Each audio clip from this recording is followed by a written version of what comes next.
This how-to guide Windows deployment services will be installed.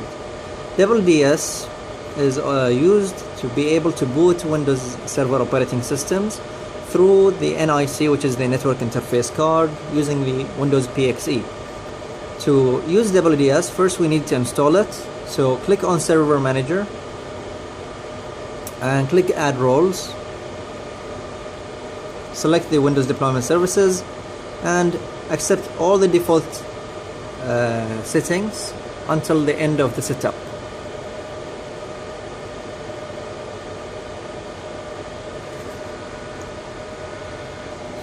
Once the installation is complete, click Close and open Windows Deployment Services by clicking on Start button.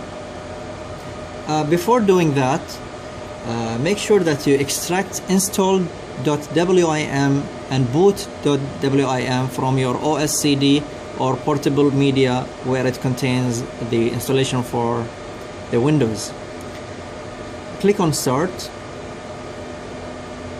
and then run Windows Deployment Services by clicking on Administrative Tools, scroll down a bit and click on Windows Deployment Services. Right click on Servers and click on Add Server. Expand the servers node and right click on the server.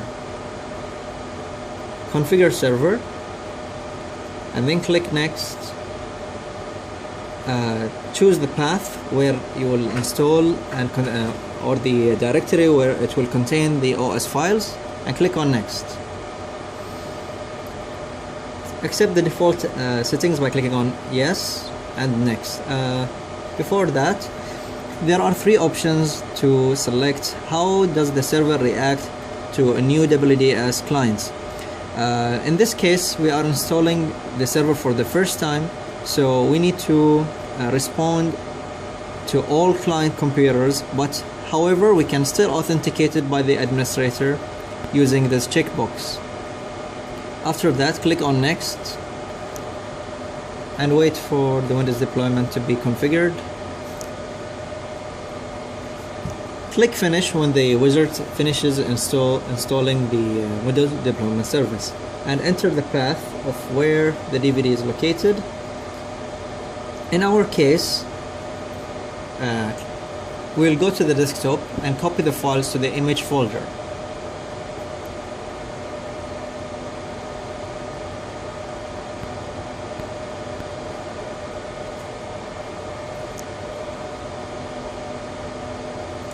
Copy these files, boot.wim and install WIM.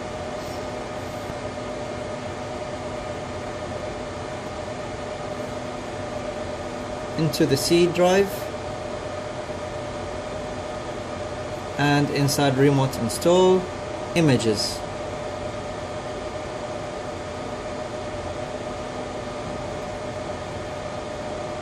Return back to Windows Deployment Services. Once the transfer is done, go to Windows Deployment Services and right click Install Images and select Add Install Image. The wizard will automatically prompt a group where it will contain the files, so accept the default settings by clicking on Next. Browse the file location and relocate to the C drive into remote install directory where you save the files.